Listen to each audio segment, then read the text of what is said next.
American markets ఎన్నడూ లేని విధంగా లాస్ట్ 3-4 డేస్గా క్రాష్ అవుతున్న పరిస్థితి. మళ్ళీ ప్రపంచంలో ఆర్థిక మాంద్యం వస్తుందా? ఆ ఆర్థిక మాంద్యం కేవలం అమెరికాకే పరిమితం అవుతుందా, ఇండియాను కూడా కుదిపేస్తుందా? ఈ అంశాలపై మనతో మాట్లాడేందుకు రేవంత్ చెలమల ప్రస్తుతం జీ తెలుగు న్యూస్ స్టూడియోలో ఉన్నారు. రేవంత్ గారు, జీ తెలుగు న్యూస్ కోసం సమయం కేటాయించిన ధన్యవాదాలు. Thank you sir. సార్, ఒక సామెత ఉంది, అమెరికాకు జలుబు చేస్తే ఇండియాలో తుమ్ముతామని చెప్పి. ఎస్. సో ఇండియానే కాదు, ప్రపంచవ్యాప్తంగా కూడా దాని ఇంపాక్ట్ ఉంటుంది. ఎస్. సో ఎందుకు రిసెషన్ ఫియర్స్, ఆర్థిక మాంద్యం వస్తుంది అన్న భయాలు ఎందుకు వస్తున్నాయి? యా, సో మనకి కోవిడ్ వచ్చినప్పుడు సర్ప్లస్ మనీ అంటే ఎక్కువ డబ్బుల్ని మార్కెట్లోకి ప్రింట్ చేసి మరీ సప్లై చేసింది మనకి యుఎస్ ఎకానమీ. సో ఒక రకంగా మనకి ఎకానమీ గత కొన్ని రోజులుగా వీకెన్ అవ్వటం, ఇన్ఫ్లేషన్ షూట్ అవ్వటానికి అన్నిటికీ కూడా ఫస్ట్ అసలు ఆద్యం పోసిందే యుఎస్ గవర్నమెంట్. సో అక్కడి నుంచి ఎప్పుడైతే ఇన్ఫ్లేషన్ షూట్ అయిందో దాని ఆ వడ్డీ రేట్లను పెంచుకుంటూ దాన్ని తగ్గించే ప్రయత్నం చేస్తోంది ఒకవైపుగా ఫెడ్. సో ఇన్ఫ్లేషన్ పెరుగుతోంది, వడ్డీ రేట్లను పెంచుకుంటూ కంట్రోల్ చేసే తరుణంలో మనకు అటు రియల్ ఎస్టేట్ మార్కెట్ కానీ కన్జంప్షన్ కానీ ఇవన్నీ ఆల్రెడీ వీక్ అయిపోయాయి. ఇదే టైంలో మనకి ట్రంప్ గారు రావటం, వచ్చి మళ్ళీ నేను టారిఫ్స్ ఎక్కువగా వేస్తాను అని చెప్పటం, దాంతో పాటుగా వేరే కంట్రీస్ కూడా రిటాలియేట్ అయ్యే ప్రయత్నం చేయటం, సో ఇట్లా 1-2 యాక్టివిటీస్ తోడవటంతో యుఎస్ లో మళ్ళీ ఇన్ఫ్లేషన్ షూట్ అవుతుందా అని ఒక టెన్షన్ కూడా మొదలైంది. సో కెనడా అండ్ మెక్సికో మీద బాగా తీవ్రంగా టారిఫ్స్ వేస్తున్నారు అన్న విషయం గురించి బాగా డిస్కషన్లోనే ఉంది. ఇప్పుడు మేము కూడా రిటాలియేట్ అవుతాం అన్న ఒక విషయాన్ని వాళ్ళు క్లియర్గా చెప్తున్నారు. ఎలక్ట్రిసిటీ రిలేటెడ్ కానీ వీటన్నిటి మీద మేము కూడా అవసరమైతే మీరు కట్ డౌన్ చేయకపోతే మేము ఎలక్ట్రిసిటీ సప్లైని కూడా ఆపుతాము అనే విధంగా కూడా కెనడా కూడా రిటాలియేట్ అవుతుంది. ఈవెన్ చైనా కూడా మేము కూడా టారిఫ్స్ ని పెంచుతాము అనే విధంగా వాళ్ళు రియాక్ట్ అవుతున్నారు. అండ్ దాంతో పాటుగా యుఎస్ లో జాబ్స్ డేటా వీకెండ్ గా రావటము, ఇదంతా కూడా స్లోయింగ్ ఆఫ్ ఎకానమీ అనే వైపుగా దారులు తీస్తుంది. సో నిన్న జరిగిన ఒక ప్రెస్ మీట్ లో ట్రంప్ గారిని ఒక విలేకరు ఒక ప్రశ్న అడిగారు. ఇప్పుడు మీరు చేసే ఈ పనుల వల్ల మనకి ఆ రిసెషన్ ఇంపాక్ట్ ఏమైనా ఉండొచ్చేమో కదా, ఈ టారిఫ్ హైక్స్ అన్ని కూడా కొంతవరకు ఇబ్బంది పెడతాయేమో కదా అని అంటే, లాంగ్ టర్మ్ లో మనం ఏదైతే స్టాండ్ తీసుకుంటున్నామో అవి డెఫినెట్ గా ఒక మంచి రిజల్ట్స్ అయితే ఇస్తాయి. షార్ట్ టర్మ్ లో కొన్ని కుదుపులు ఉంటాయి అని చెప్పడంతో ఇండైరెక్ట్ గా రిసెషన్ రావచ్చు అన్న ఒక కమ్యూనికేషన్ మార్కెట్ కి వచ్చింది. దాంతో నిన్న అటు యుఎస్ మార్కెట్స్ అన్ని కూడా విపరీతంగా కొలాప్స్ అయ్యాయి. మనకి నాస్డాక్ అయితే దాదాపుగా 4% కొలాప్స్ అయింది. అండ్ ఈ రోజు కూడా మనకి S&P కానీ, డౌ జోన్స్ కానీ, నాస్డాక్ కానీ ఇవన్నీ కూడా స్లైట్లీ రెడ్ లోనే ట్రేడ్ అవుతున్నాయి. సో మనకి బిగినింగ్ ఆఫ్ ద డే లో గత కొన్ని రోజులుగా స్లైట్ రెడ్ లో ఉన్న, స్లైట్ గ్రీన్ లో ఉన్న, క్లోజింగ్ టైం కల్లా ఏదో ఒక టారిఫ్ రిలేటెడ్ న్యూస్ ఏదో ఒకటి వచ్చి మార్కెట్ అయితే విపరీతంగా డౌన్ సైడ్ మూవ్ చేస్తున్నాయి. సో అదేవిధంగా మన టెస్లాను కనుక గమనించినట్లయితే గత 53 ట్రేడింగ్ సెషన్స్ లోనే దాదాపుగా 53% పడిపోయింది. అండ్ దాంతో పాటు ఎన్విడియా లాంటి స్టాక్ 50% పడిపోవడం. ఎస్, టెస్లా లాంటి ఒక పెద్ద స్టాక్. సో 50% అంటే ఇప్పుడు మరి ఎలాన్ మస్క్ ప్రపంచ కుబేరుడా 50% పడిపోతే డెఫినెట్ గా ఆయన ఆస్తికి పెద్ద గంటే పడి ఉండొచ్చు. సో దానికి ఆయన నెంబర్ 1 లో ఆయనే ఉన్నారా? సో ఆ ర్యాంకింగ్స్ అని మనకు మంత్ ఎండ్ క్యాలిక్యులేషన్స్ కి తెలుస్తాయండి.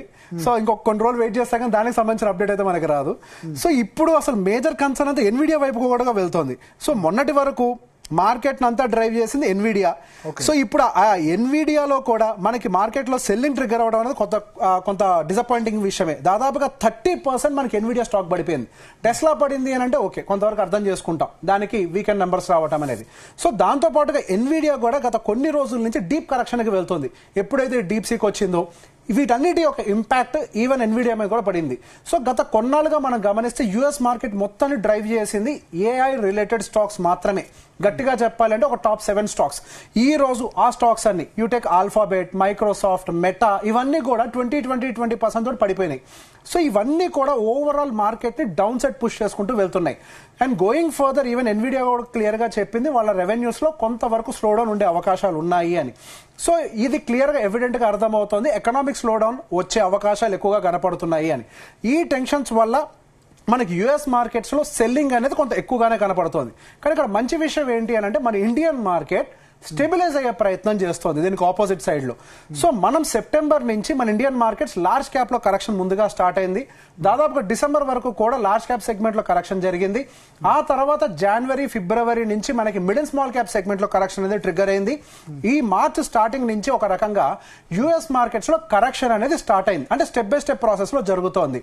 సో ట్రంప్ గారు గవర్నమెంట్ ఫామ్ చేసిన తర్వాత, అంటే ఆయన గెలిచిన ఒక 3 నెలలు ఆ హనీమూన్ పీరియడ్ అయిపోయిన తర్వాత, just like our Indian market June లో మన గవర్నమెంట్ ఫామ్ చేసిన తర్వాత 3 నెలలకు ఎలా అయితే సెల్లింగ్ ట్రిగ్గర్ అయిందో, అక్కడ కూడా వాళ్ళ గవర్నమెంట్ ఫార్మేషన్ జరిగిన తర్వాత 3 నెలలకు దాదాపు 2-3 నెలల గ్యాప్ తోటే మళ్ళీ సెల్లింగ్ అయింది. వాళ్ళ మార్కెట్స్ లో కూడా ట్రిగ్గర్ అయింది. కాకపోతే ఈసారి వాళ్ళ దగ్గర ట్రిగ్గర్ అయినటువంటి సెల్లింగ్ ఎకనామిక్ ప్రాబ్లం వల్ల ట్రిగ్గర్ అయింది. అదే మన ఇండియన్ మార్కెట్ లో వచ్చినటువంటి సెల్లింగ్ వాల్యుయేషన్ ప్రాబ్లం వల్ల ట్రిగ్గర్ అయింది. ఈ రెండింటికి మధ్య చాలా గ్యాప్ ఉంది. వాల్యుయేషన్ అనేది ఇప్పుడు మార్కెట్ జరుగుతున్నటువంటి కరెక్షన్స్ వల్ల లార్జ్ క్యాప్ సెగ్మెంట్ మొత్తం కూడా ఫేర్ జోన్ లోకి వచ్చింది. కానీ యుఎస్ మార్కెట్ లో ఒక వాల్యుయేషన్ ప్రాబ్లమే కాదు. ఏది డేంజర్ అంటారు? యుఎస్ మార్కెట్ లోనే ఎక్కువ ప్రాబ్లం ఉంది. సో గత కొన్నాళ్ళుగా మనం మాట్లాడుకుంటున్నప్పటి నుంచి నేను చెప్తున్నాను, ఇండియన్ మార్కెట్ తో పోలిస్తే యుఎస్ మార్కెట్స్ లో ఎక్కువ ప్రమాదం కనిపిస్తుంది. వాల్యుయేషన్ ఎట్లా ఉంది? దాదాపుగా మన దానికి ఇంకో 50%. మంది జీడిపి టు వాల్యుయేషన్ మనం కంపేర్ చేసినట్లయితే మనది 150 దగ్గర ఉంటే వాళ్ళు 200 దగ్గర ఉంది. సో మనదే అట్రాక్టివ్, మంది కంపారిటివ్ అట్రాక్టివ్ లోకి వచ్చేసింది. అండ్ రీసెంట్ గా జరిగిన కరెక్షన్స్ తోటి మరింత అట్రాక్షన్ లోకి మనం ఎంటర్ అయిపోయాం. ఇలానే మనం ఈ ప్లేస్ లోనే కొంత కన్సాలిడేట్ అవుతావేమో. సో దాంతో పాటు యుఎస్ మార్కెట్, మీరు ఇందాక మాట అన్నారు, యుఎస్ మా జలుబు వస్తే ఇండియా తుమ్ముతుంది అని, ఇండియా ప్రపంచం అంతా తుమ్ముతుంది అని. ఎస్, యుఎస్ లో రిసెషన్ వచ్చింది అని అంటే ఎక్కడ సునామీ వచ్చినా రిపిల్ ఎఫెక్ట్ ఉంటుంది ఆ తీర ప్రాంతాలన్నిటికీ.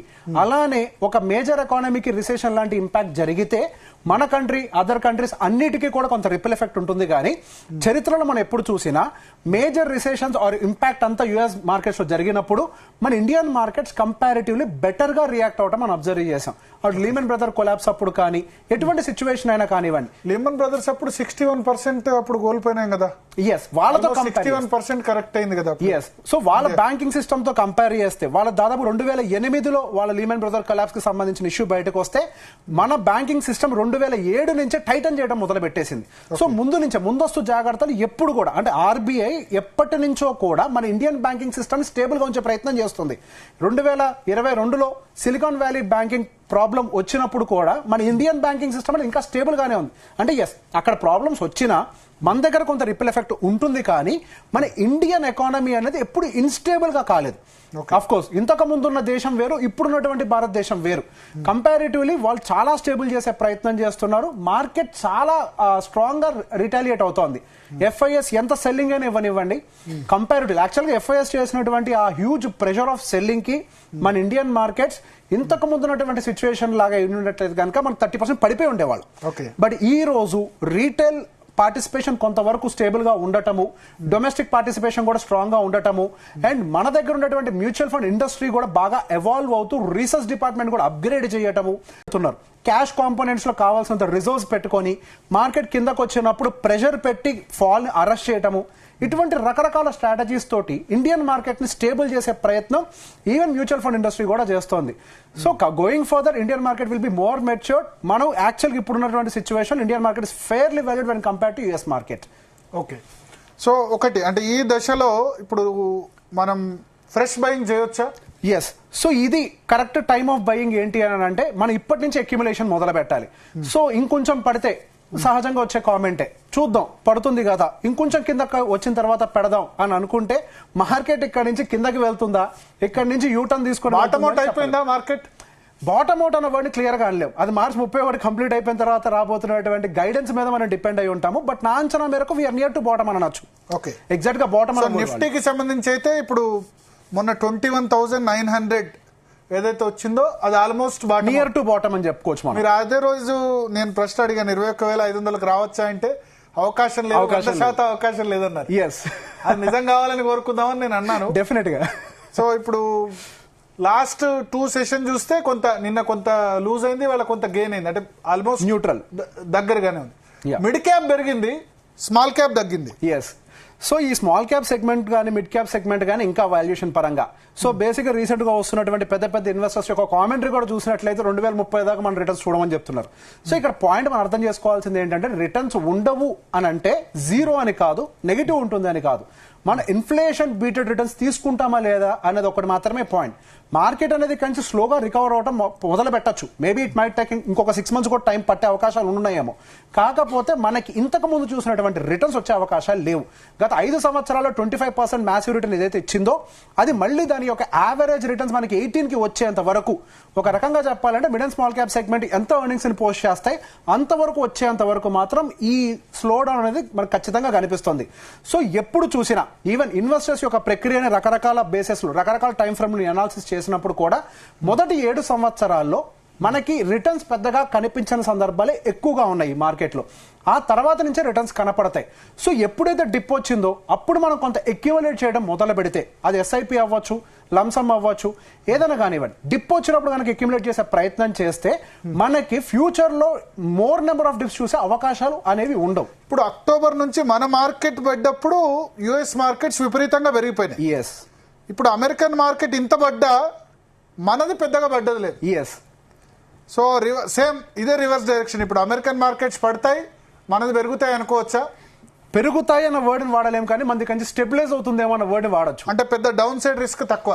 డౌన్ సైడ్ రిస్క్ అనేది చాలా తక్కువ. American markets down side risk, American markets నేను ఎక్స్పెక్ట్ చేయడం వాళ్ళు 20% వరకు కూడా S&P కానీ డౌ జోన్స్ కానీ 20% మార్కెట్ టచ్ చేస్తాయని నేను ఎక్స్పెక్ట్ చేస్తున్నాను. ఇప్పటి వరకు ఎంత కరెక్ట్ అయినాయి? 8-9% అండి. 8% మనకి దాదాపుగా డౌ జోన్స్ కరెక్ట్ అయినట్టయితే 9% మనకి S&P కరెక్ట్ అయినట్టుగా ఉంది సుమారుగా. ఆల్ టైమ్ హై నుంచి ఆల్ టైమ్ హై నుంచి.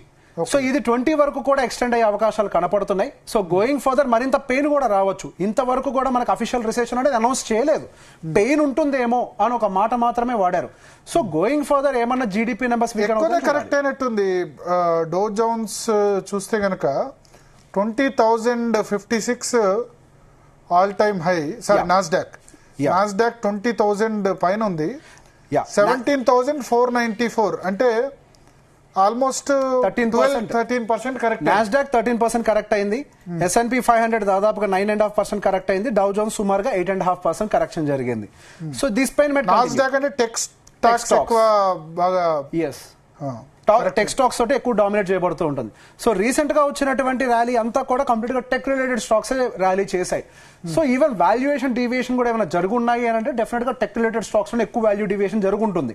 సో గోయింగ్ ఫర్దర్ అది కొంతవరకు ఈజీ అయ్యే అవకాశాలు కూడా ఎక్కువగానే కనపడుతున్నాయి. అంటే మనకు వాల్యుయేషన్ కరెక్షన్ కోసం అయి ఉండొచ్చు, లేకపోతే ఇప్పుడు వస్తున్నటువంటి పోటీ మనకి చైనా గట్టి పోటీ చేస్తుంది ఏఐ రిలేటెడ్. మొన్నటి వరకు డీప్ సీక్ అని అన్నారు, ఇప్పుడు అలీబాబా కూడా దానికి పోటీ వస్తుందని చెప్తున్నారు. డీప్ సీక్కే పోటీ అంటున్నారు. అది డెఫినెట్ గా మనకి యూఎస్ బేస్డ్ ఏఐ టెక్నాలజీకి కొంతవరకు ఇంపాక్ట్ అయ్యే అవకాశాలు ఉంటాయి. సో గోయింగ్ ఫర్దర్ అవి కొంత స్లో అవుతాయి. ఇప్పటి వరకు ఒక మంచి ఫ్రూట్స్ తీసుకున్నారు, అంటే ఏ థీమ్ కి మనకు డిమాండ్ లేదనట్లేదు. ఇప్పుడు వరకు ఏదైతే ఒక మ్యాసివ్ ర్యాలీ చూసామో, అంటే ఒక కొత్త టెక్నాలజీ వచ్చినప్పుడు మ్యాసివ్ ర్యాలీ చూసాం. ఇక్కడ నుంచి సేల్స్ బేస్డ్ ర్యాలీస్ రావడానికి అవకాశాలు ఉంటాయి. ఎంత సేల్స్ వస్తున్నాయి, ఎంత ప్రాఫిట్, అంటే ఫండమెంటల్ బేస్డ్ ర్యాలీస్ రావడానికి ఎక్కువ అవకాశాలు ఉన్నాయి. కానీ యూఎస్ లో సేల్స్ అండ్ వాల్యుయేషన్ కంటే ఎకనామిక్ ప్రాబ్లమ్స్ డామినేట్ చేస్తున్నాయి. మన ఇండియాలో ఎకనామిక్ ప్రాబ్లమ్స్ లేవు, వాల్యుయేషన్ రిలేటెడ్ ప్రాబ్లమ్స్ ఉన్నాయి. మన దగ్గర కూడా ఎకనామిక్ ప్రాబ్లమ్స్ కన్సంప్షన్ వరకు. బస్మాసురు హస్తం అనుకోవచ్చా? ఆయన తన నెత్తి మీద తాను చేయి పెట్టుకున్నారా ఈ టారిఫ్ వార్ చేసి? అమెరికన్ ప్రజల నెత్తి మీద చేయబెట్టారని చెప్పుకోవచ్చు. అదే, అంటే అమెరికా అధ్యక్షుడు కాబట్టి ఆయన తన నెత్తి మీద తాను చేయి పెట్టుకున్నారు డెఫినెట్ గా. సో రీసెంట్ గా నా క్లయింట్స్ తో యూఎస్ ఉన్న క్లయింట్స్ తో మాట్లాడుతున్నప్పుడు వాళ్ళు చాలా క్లియర్ గా చెప్తున్నారు, గత 2 నెలల్లోనే వాళ్ళకి ఏవైతే కూరగాయలు కొంటున్నారో బయట నుంచి సహజంగా కూరగాయలను కూడా వాళ్ళు ఇంపోర్ట్ చేసుకుంటూ ఉంటారు. ఆ కూరగాయల మీదనే దాదాపుగా రేటు 20-25% వరకు కూడా హైక్ వచ్చిన పరిస్థితి. ఈవెన్ పాల ప్యాకెట్ల మీద కూడా విపరీతమైన రేట్ హైక్ వచ్చినటువంటి పరిస్థితి. సో ఆయన పెంచినటువంటి టారిఫ్స్ వల్ల, మనం ఇంతకుముందు కూడా మాట్లాడుకున్నట్టు, పెంచే టారిఫ్స్ వల్ల పక్క దేశాల కంటే కూడా ఏ దేశం కూడా వాళ్ళ మీద బర్డెన్ తీసుకోదు. అక్కడ ఎవరైతే కొంటున్నారో ఎండ్ యూజర్ మీద ప్రెషర్ పెట్టే ప్రయత్నం చేస్తారు. ఇప్పుడు ఆల్రెడీ ఆ ప్రెషర్ ఆ ఎండ్ యూజర్ యుఎస్ సిటిజన్స్ మీద పడుతోంది. సో దీని వల్ల మరింతగా ఇన్ఫ్లేషన్, ఈవెన్ ఇన్ఫ్లేషన్ రివిజన్ కూడా జరిగింది. ఏదో 2.5 కి నెక్స్ట్ ఇయర్ ఉంటుంది అనుకుంది, కాస్త మళ్ళీ 3.5 కి రివిజన్ చేయడం జరిగింది. సో ఈ టెన్షన్ ఇలానే కంటిన్యూ అవ్వచ్చు. ఒకవైపుగా చూస్తుంటే మొదటిసారిగా నాకు తెలిసి నాకు సంబంధించిన ఒక క్లయింట్ ఎస్ఐపి ఆపేసారు బికాస్ ఆఫ్ లే ఆఫ్. ఇప్పటి వరకు నేను ఇంకా లే ఆఫ్స్ అనేవి పూర్తిగా మన ఇండియన్ మార్కెట్ కి సెగ పెద్ద ఎత్తున తగలేదు అనుకున్నాను. ఇప్పుడు ఆ సెగ కూడా తగ్గడం మొదలు పెట్టింది.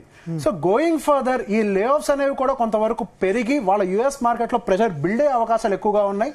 ఓకే, ఇప్పుడు యుఎస్ మార్కెట్లు పడిపోవడం వల్ల ఎఫ్ఐఐస్ అక్కడి నుంచి మన వరకు వచ్చే అవకాశం ఉందా? ఎందుకంటే ఇన్ని రోజులు ఒక ఆర్గ్యుమెంట్ తీసుకొచ్చారు, అసలు ఎఫ్ఐఐస్ ఇండియాలో పెట్టుబడి పెట్టాల్సిన అవసరం ఏంది, యుఎస్ లోనే లాభాలు వస్తుంటే ఇండియాలో నష్టాలు వస్తుంటే వచ్చి మన ఇండియన్ స్టాక్ మార్కెట్లో ఎందుకు పెట్టుబడి పెట్టాలి? ఇక్కడ long term capital gain tax ఉంది, పైగా dollar index, dollar rupee appreciation అనేది జరుగుతోంది.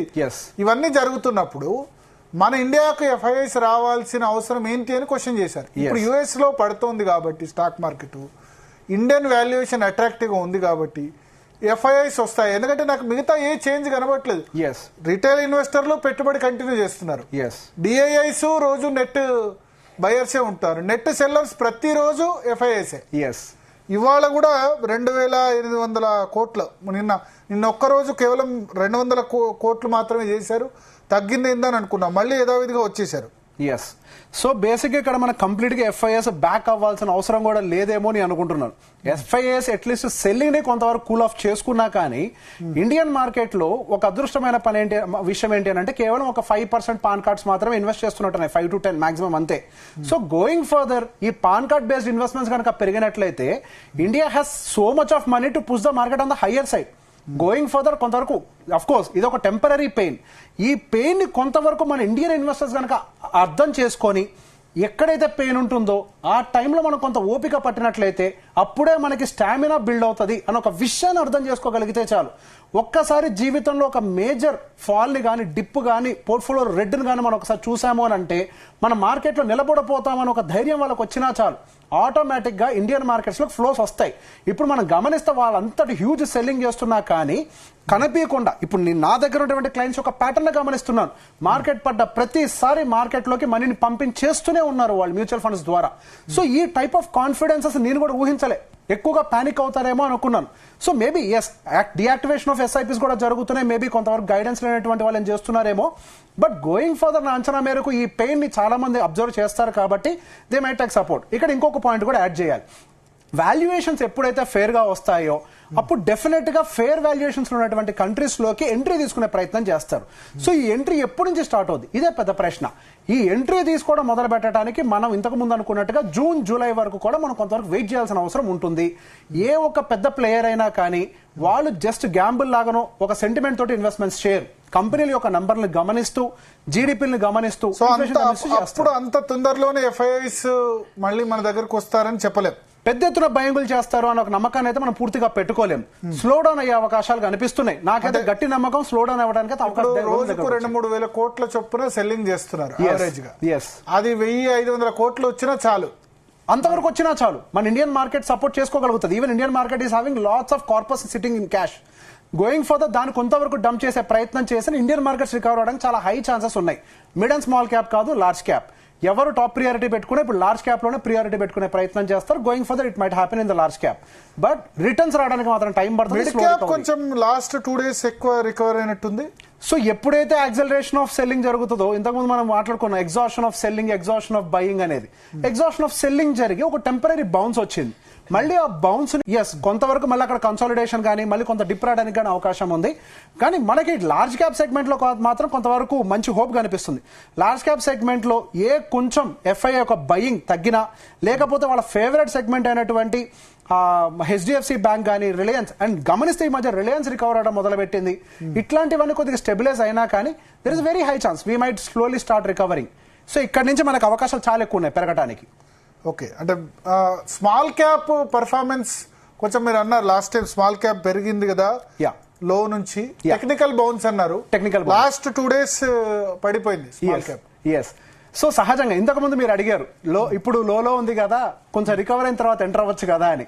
సో ఇది స్టాండర్డ్ ఎగ్జాంపుల్ అని చెప్పుకోవచ్చు అనుకుంటా. ఇప్పుడు కొంత రికవర్ అయి కొంత హోప్ ని క్రియేట్ చేస్తుంది, తర్వాత మళ్ళీ సెల్ ఆఫ్ ని ట్రిగ్గర్ చేస్తుంది. సో మార్కెట్ ఎప్పుడైనా కిందకు వచ్చేటప్పుడు ఒక సింగిల్ స్ట్రైట్ లైన్ లో రాదు. మార్కెట్ అనేది కిందకు వచ్చేటప్పుడు స్లోగా కిందకు వచ్చి మళ్ళీ ఒక చిన్న టెక్నికల్ బౌన్స్ తీసుకొని మళ్ళీ కిందకు వచ్చే ప్రయత్నం చేస్తుంది.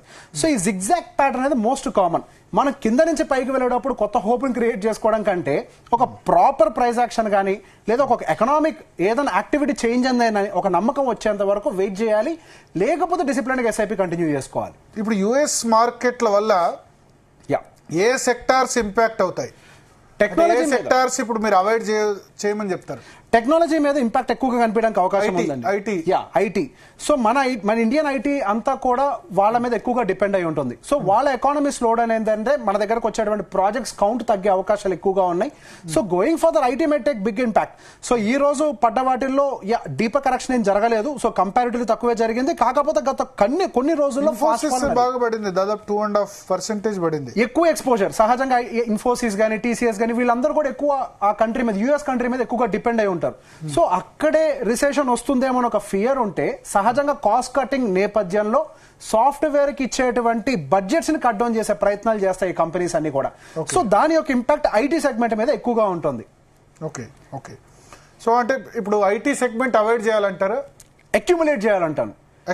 అక్యుములేట్ చేయాలి. సో మనకి when compare to other markets Indian IT market is comparatively stable. మనం ఏమి టూ మచ్ బ్యాడ్ కండిషన్ లో మనం ఏమి లేవు, ఎక్స్పెన్సివ్ వాల్యుయేషన్స్ ఏమీ లేవు. సో ఐటీ సెగ్మెంట్ అనేది when compare to any other segment ఒక గ్రోత్ సెగ్మెంట్ గా పరిగణించబడుతుంది. Whenever there is a dip if you can accumulate IT అంటే ఒక గ్రోత్ సెగ్మెంట్ కనుక మనం అక్యుములేట్ చేసుకోగలిగితే గోయింగ్ ఫర్దర్ అది మంచి రిటర్న్ ఇస్తుంది. So faster development, faster technology and దాంతో పాటుగా గుడ్ థింగ్ ఏంటి, ఎక్కువ క్యాష్ ఫ్లోస్ ఉంటాయి, ఎక్కువ అప్పులు వాళ్ళకు ఉండవు. సో వాళ్ళ అవసరం అయితే ఏదైనా రిసెషన్ కానీ ఏదైనా ప్రాబ్లం వస్తుంది అని అంటే సింపుల్ గా కాస్ట్ కటింగ్. మీరు అన్నదాని ప్రకారం ఇప్పుడు అమెరికన్ మార్కెట్స్ లో క్రైసిస్ వస్తే ఆ ఇంపాక్ట్ ఐటీ కంపెనీస్ మీద పడుతుంది. పడ్డప్పుడు మన ఐటీ కంపెనీస్ ఎట్లా పెరగడానికి అవకాశం ఉంది? మన వాళ్ళు ఎందుకు కొనాలి అక్కడ? సో బేసిక్ గా ఎప్పుడూ కూడా మార్కెట్స్ రిసెషన్ లో ఉండిపోవు. రిసెషన్స్ అనేవి ఎప్పుడు వస్తూ ఉంటాయి, పోతూ ఉంటాయి. మార్కెట్ కు ఒక మాట ఉంటది, market climbs the wall of worries అని. అంటే ఇంకా ఐటీలో డౌన్ సైడ్ రిస్క్ తక్కువేనా? డౌన్ సైడ్ రిస్క్ ఉండొచ్చు, నేను అదే చెప్తున్నాను. మల్టిపుల్ లేయర్స్ లో అక్యుములేట్ చేసుకోవడం పెట్టుకుంటే మనకు అది పెరిగినప్పుడు వచ్చేటువంటి రిటర్న్స్ అనేవి బెటర్ గా ఉంటాయి. When compare to any other segment IT has high potential to grow. వాళ్ళు కాస్ట్ కటింగ్ ఈజీగా చేయగలుగుతారు. టారిఫ్స్ వల్ల ఇబ్బంది పడేది ఐటీ ఫార్మా మేజర్ గా. ఒకవేళ ట్రంప్ కనుక వేస్తే కానీ ఇప్పుడు మనకు ఫార్మా కొంత స్టేబుల్ అవడం అయితే గమనిస్తున్నాం.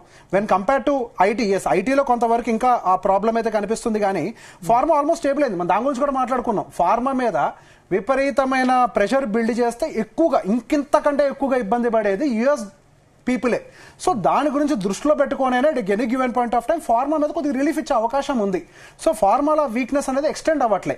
ఐటీలో కూడా ఎందుకు ఎక్స్టెండ్ అవుతుంది అని అంటే because of the tensions in the regarding to the recession. So IT pharma stocks ఇప్పుడు కొనొచ్చా? మీ అడ్వైస్ ఏంటి? సో ఐటీ రిలేటెడ్ స్లోగా అక్యుములేట్ చేసుకుంటూ పోవాలి. వన్ సింగిల్ షాట్ లో ఎప్పుడు ఇన్వెస్ట్మెంట్స్ పెట్టద్దు. Every 5% dip. ఇప్పుడు ఆల్రెడీ దాదాపుగా మనకు ఐటీలో 13 to 15% డిప్ వచ్చేసింది. ఇక్కడ నుంచి స్లోగా almost 18%, that's a good dip. ఇక్కడ నుంచి ఇంకొక 5% పడుతున్నా కానీ మనం నిదానంగా అక్యుములేట్ చేసినట్లయితే ఒక మంచి వెల్త్ క్రియేటర్ గా మిగులుతుంది ఐటీ అనేది. అండ్ ఫార్మాసిటికల్ తోటి అడ్వాంటేజ్ ఏంటి అంటే ఒక డిఫెన్సివ్ అది. సో ఎటువంటి కండిషన్ లో అయినా, ఒక కోవిడ్ రానివ్వండి, ఏమైనా రానివ్వండి, ఎటువంటి సిచ్యువేషన్ లో అయినా కానీ సస్టైన్ అయ్యేటువంటి ఒక ఇండస్ట్రీ ఫార్మా. సో అట్లాంటి వాటిని మనం ఆపర్చునిటీ దొరికినప్పుడు వదులుకోకూడదు. ఓకే. సో ఇంకా మిడ్ అండ్ స్మాల్ క్యాప్ లో మీ వ్యూ ఏమైనా చేంజ్ అయిందా? ఇంకా నేను దాని హోల్డ్ లో ఉంచుకుంటున్నారండి. మిడ్ అండ్ స్మాల్ క్యాప్ వద్దు, మిడ్ క్యాప్ కూడా వద్దా? But mid and small cap segments లో ఇప్పటి నుంచి ఎస్ఐపిస్ యాక్టివేట్ చేసుకుంటే ఐ బిలీవ్ బెటర్ రిటర్న్స్ వస్తాయి. ఆల్రెడీ కొంత డిప్ అయింది, టైం కరెక్షన్ కూడా అంటే ఒక 2 నెలలు కూడా పాస్ ఆన్ అయింది, ప్రైస్ కరెక్షన్ కూడా జరిగింది. సో ఇక్కడ నుంచి ఇంకొక సంవత్సరం పాటు మనకి కన్సాలిడేషన్ లో నష్టం లేదు. ఎస్ఐపిస్ చేసే వాళ్ళు లాంగ్ టర్మ్ కోసం చేస్తారు కాబట్టి ఫస్ట్ 1 year లో చేసేటువంటి ఎస్ఐపిస్ అన్ని కూడా లోవర్ బ్యాండ్ లో ఎక్కువ యూనిట్స్ తో అక్యుములేషన్ జరిగితే మనకి తర్వాత రాబోయేటువంటి రిటర్న్స్ బెటర్ గా ఉంటాయి. సో లోవర్ లెవెల్ ఎస్ఐపిస్ బాగా పనిచేస్తాయి. ఓకే. ఇండస్ ఇండ్ బ్యాంక్ క్రైసిస్ లో వెళ్ళినట్టుంది. లాస్ట్ చూస్తే కనుక ఆల్మోస్ట్ 50% పడిపోయింది ఒక 3 నెలల్లో. సో బేసిక్ ఇండస్ ఇండ్ బ్యాంక్ ఇవాళ ఒక్కరోజు దాదాపుగా 27% డిప్ అయిపోయిందండి. అండ్ దాని టాప్ నుంచి ఆల్మోస్ట్ మనకి 59%, 61% అని చెప్పుకోవచ్చు. 61% పడిపోయింది. ఒకటే రోజుల్లో దాదాపుగా మనకు అది 19,000 కోట్ల వాళ్ళ మార్కెట్ వాల్యుయేషన్ కోల్పోయారు. ఇప్పుడు ఒక రకంగా వాళ్ళు ఎస్ బ్యాంక్ వాల్యుయేషన్ తోటి ఈక్వలెంట్ అయిపోయారు. సో ఇక్కడ నుంచి ఎస్ బ్యాంక్ లో ఇంకా ప్రెషర్ బిల్డ్ అవుతుందన్న టెన్షన్ కూడా ఉంది ఇండస్ ఇండ్ లో. వాళ్ళ యొక్క షేర్ హోల్డింగ్ ప్యాటర్న్ ని గమనించినట్లయితే ప్రమోటర్స్ కి సంబంధించిన shares, majority of the shares, చాలా షేర్స్ అన్ని కూడా ప్లెడ్జింగ్ లో ఉన్నాయి. సో సహజంగా ఇట్లా ప్లెడ్జింగ్ లో ఉన్నప్పుడు గనక ఆ స్టాక్ యొక్క అంటే స్టాక్ యొక్క పర్ఫార్మెన్స్ పడిపోయినా అది కిందకు వచ్చినా బ్యాంక్స్ సహజంగా అడిషనల్ ఫండ్స్ ని డిపాజిట్ చేయమని అడుగుతారు. వాళ్ళు అది డిపాజిట్ చేయలేనప్పుడు వాళ్ళు అమ్ముకుంటామని చెప్తారు. సో ఈ ప్రెషర్ మరింతగా క్రియేట్ అవుతుంది. సో కాకపోతే ఇండస్ ఇండ్ బ్యాంక్ కి సంబంధించిన ప్రమోటర్స్ చాలా క్లియర్ గా ఉన్నారు. ఏవైతే లాసెస్ అంటే వాళ్ళ డెరివేటివ్స్ రిలేటెడ్ ఏదో ఒక కాన్ఫ్లిక్ట్ నడుస్తోంది, దాంట్లో ఏదో 2100 crores ఏదో ఒక లాస్ వచ్చిందని రిపోర్ట్ చేశారు. సో అవసరమైతే మేము కొంత మనీని పంపించేసినా దాన్ని స్టేబుల్ చేస్తాము, మాకు వచ్చినటువంటి ఆపరేషనల్ ప్రాఫిట్ లో ఈ లాస్ చాలా చిన్నది, మేము దాన్ని మేనేజ్ చేస్తామంటున్నారు. కాకపోతే దీంతో పాటు యాడ్ ఆన్ ఫైర్ లాగా బ్రోకరేజ్ ఫర్మ్స్ అన్ని కూడా ఈ ఇండస్ ఇండ్ బ్యాంక్ రిలేటెడ్ గా టార్గెట్స్ ని డౌన్ గ్రేడ్ చేశారు. సో ప్రైస్ ని కట్ చేయటం, కానీ డౌన్ గ్రేడ్ చేసినా అవి ఇప్పుడున్న వాల్యుయేషన్ కంటే ఇంకో 20-30% ఎక్కువనే ఉంది. ఎస్. సో బేసిక్ గా ఫస్ట్ డౌన్ గ్రేడ్ చేసినప్పుడు వాళ్ళు అప్గ్రేడ్ చేసేది కూడా 1 single year కోసం పెట్టరు. సో వాళ్ళేంటి ఒక లాంగ్ టర్మ్ బెట్ కింద గోయింగ్ ఫర్దర్ ఒక 2 years, 3 years, 4 years, 5 years bet తోటి ఒక ప్రైసింగ్ ని డిసైడ్ చేస్తారు. ఎప్పుడైనా కానీ అప్గ్రేడ్ అండ్ డౌన్ గ్రేడ్, ఎప్పుడైనా వాళ్ళు అప్గ్రేడ్ పెట్టినా కానీ రీచ్ కాలేని ప్రైజ్ ఒకటి ఇస్తారు. సహజంగా వాళ్ళు చెప్పిన ఎప్పుడు కూడా ఆ ప్రైజెస్ రీచ్ అయినటువంటి సందర్భాలు లేవు. వేరే 1 or 2 few మూమెంట్స్ మాత్రమే వాళ్ళు చెప్పిన ప్రైస్ సహజంగా అక్కడికి చేరుకుంటూ ఉంటాయి. సో ఎప్పుడైతే డౌన్ గ్రేడ్ చేశారో అంటే మనకి ఇక్కడ బ్రోకరేజ్ ఫర్మ్స్ కానీ ట్రేడర్స్ కానీ ఇన్వెస్టర్స్ కానీ వీళ్ళందరూ ఈ బ్యాంక్ మీద నెగిటివ్ ఇంపాక్ట్ తో ఉన్నారు అని ఒక సెంటిమెంట్ మార్కెట్ లో ట్రిగ్గర్ అయినప్పుడు ఆటోమేటిక్ గా షేర్ హోల్డర్స్ అందరూ కూడా బయటకు వస్తారు. కానీ ఇక్కడ సాడ్ రియాలిటీ ఏంటి అని అంటే ఎక్కువ వెయిటేజ్ దాదాపుగా 24-25% ఉండాల్సినటువంటి డిఐఎస్ యొక్క ఇన్వెస్ట్మెంట్ ఇది పడిపోక ముందు 42%కి వెళ్ళింది. ఎఫ్ఐఎస్ యొక్క ఇన్వెస్ట్మెంట్స్ ఏమో 40-48% ఉండేది, వాళ్ళు సిగ్నిఫికెంట్ గా తగ్గించుకుంటూ 35-30 వరకు కూడా వచ్చినట్టున్నారు. కానీ డిఐఎస్ యొక్క ఇన్వెస్ట్మెంట్స్ ఎక్కువగా ఉన్నాయి. సో దీని వల్ల కొంతవరకు మ్యూచువల్ ఫండ్స్ కొంత ఇంపాక్ట్ ఇండస్ట్రీ చాలా మంది కూడా కొంత ఇంపాక్ట్ అవుతుంది. ఆ బ్యాంక్ ని ఎవరైతే వెయిటేజ్ ఇచ్చారో చాలా మంది దగ్గర ఉంది, పోర్ట్ఫోలియో రిటైల్ ఇన్వెస్టర్ దగ్గర ఉంది, మ్యూచువల్ ఫండ్ అందరి దగ్గర ఉంది. సో డిఐఎస్ ఈ మధ్య బాగా పెంచారు వెయిటేజ్ ని. సో దాని ఇంపాక్ట్ కొంత మ్యూచువల్ ఫండ్స్ లో కనిపిస్తోంది. ఓకే. సో ఓవరాల్ గా ఇది కాకుండా మిగతా ప్రైవేట్ బ్యాంక్స్ పట్ల పాజిటివ్ గానే ఉన్నారా మీరు? సో మనకు ఐసిఐసిఐ బ్యాంక్ కానీ ఇవన్నీ కూడా కంపారిటివ్లీ మార్కెట్ ని వాళ్ళు బాగానే స్టేబుల్ చేశాయి. ఈ రోజు ఐసిఐసిఐ బ్యాంక్ 2.5% పెరిగింది. హెచ్డిఎఫ్సి బ్యాంక్ అనేది కంపారిటివ్లీ స్టేబుల్ గానే ఉంది. సో గోయింగ్ ఫర్దర్ ఈ బ్యాంక్స్ లో అయితే పెద్ద ఎత్తున ఇష్యూస్ అంటే ఒక స్మాల్ న్యూస్ రిలేటెడ్ తప్పించి పెద్ద ఎత్తున ప్రాబ్లమ్స్ ఏం లేవు. ఈ రోజు హెచ్డిఎఫ్సి బ్యాంక్ మనకి 0.12% స్లైట్లీ నెగిటివ్ అంటే మనకి న్యూట్రల్ క్లోజింగ్ వచ్చినప్పటికీ మనకి యుఎస్ఏడిఆర్ లో దాదాపుగా 0.8% పాజిటివ్ గా ట్రేడ్ అవుతోంది. సో మేబీ గోయింగ్ ఫర్దర్ మనకి బ్యాంక్స్ రిలేటెడ్ ఇవన్నీ కూడా సపోర్ట్ ఇస్తూ కొద్ది వరకు స్టెబిలైజ్ చేసే ప్రయత్నం చేస్తాయి. ఈ ఇండస్ ఇండ్ బ్యాంక్ రిలేటెడ్ ఇష్యూ అనేది కొంతకాలం వరకే ఉంటుంది. అదర్ బ్యాంక్ సపోర్ట్ చేసి మార్కెట్ ని పైకి పుష్ చేయడానికి చాలా అవకాశాలు కనపడుతున్నాయి. ఓవరాల్ గా అంటే రాబోయే రోజుల్లో యుఎస్ మార్కెట్స్ ఎట్లా ఉంటాయి next 1 week?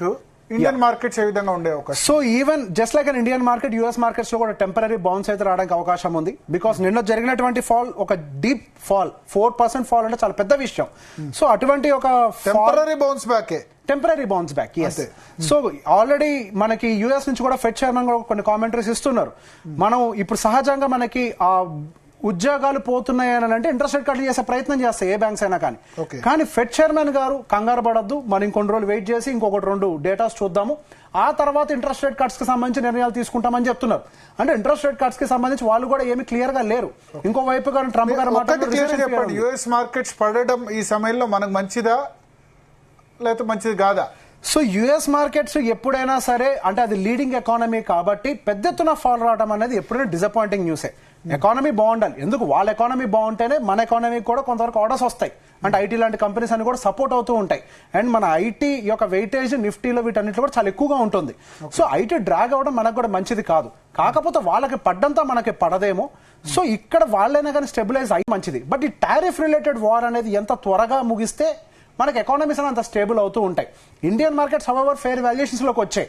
Tariff related war ఏ కొద్దిగా స్టేబుల్ అయినా కొంచెం డౌన్ సైడ్ వాయిస్ టోన్ తగ్గించినా కానీ మనకు కొంతవరకు ఐటీ సెగ్మెంట్ మళ్ళీ బూస్ట్ అయ్యి నిఫ్టీని పైకి తీసుకెళ్లే ప్రయత్నం చేస్తుంది. Okay.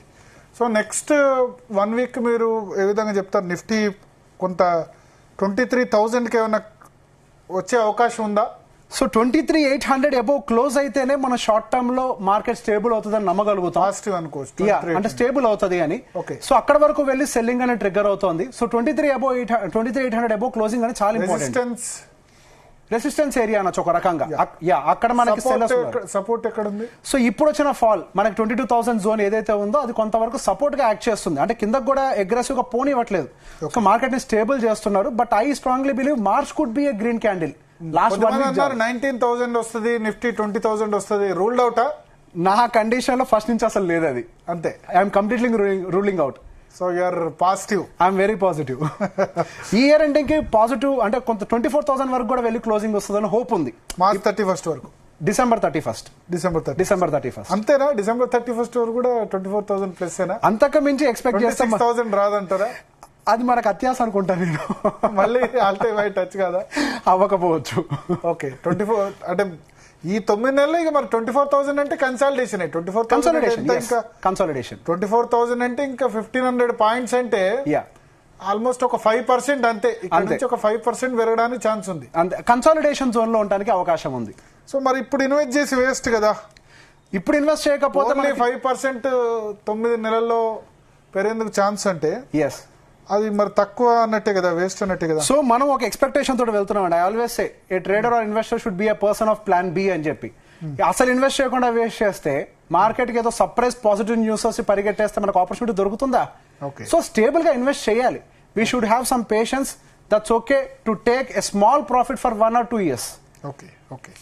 So thank you Revanth garu. Most welcome. మొత్తానికి యుఎస్ మార్కెట్స్ అయితే లాస్ట్ 2-3 సెషన్స్ లో చాలా ఒక విధంగా ప్రపంచ మార్కెట్లో అతిపెద్ద లూజర్గా యుఎస్ స్టాక్ మార్కెట్స్ ఉన్నాయి. బట్ ఇండియన్ మార్కెట్స్ మీద మాత్రం పెద్దగా ఇంపాక్ట్ పడలేదు. ఇన్ఫ్యాక్ట్ నిఫ్టీ అదే లెవెల్లో దాదాపు సస్టైన్ అవుతూ వస్తుంది. దాదాపు అదే బాటమ్ అవుట్ అని రేవంత్ అభిప్రాయపడుతున్నారు. 22,000కు మించి కిందికి పడకపోవచ్చు నిఫ్టీ. ఈ సమయంలో సిప్స్ ఆపొద్దు, మెల్లగా అక్యుములేట్ చేసుకోవాలి. ఈవెన్ లార్జ్ క్యాప్ స్టాక్స్లో అయితే చాలా మంచి అవకాశాలు ఉన్నాయి. మిడ్ అండ్ స్మాల్ క్యాప్లో కూడా స్లోలీ అంటే సిప్ పద్ధతిలో ఒక లెవెల్ని బట్టి మళ్ళీ ఇంకో 5-10% పడితే అక్కడ కూడా అక్యుములేట్ చేసుకోవచ్చు. ఇది మంచి తరుణం. మొత్తానికి Indian stock markets compare to US stock markets fair వాల్యుయేషన్లో ఉన్నాయి. This is the right time to buy and accumulate. Buy in ఒకటేసారి కాదు, ఫేజ్ వైజ్గా బై చేయడానికి ఇది ఒక మంచి అవకాశం అని ఆయన చెప్తున్నారు. ఇది రేవంత్ చెలమలతో US stock market crash, Indian stock market సంబంధించి special debate. Stay tune to Zee Telugu news.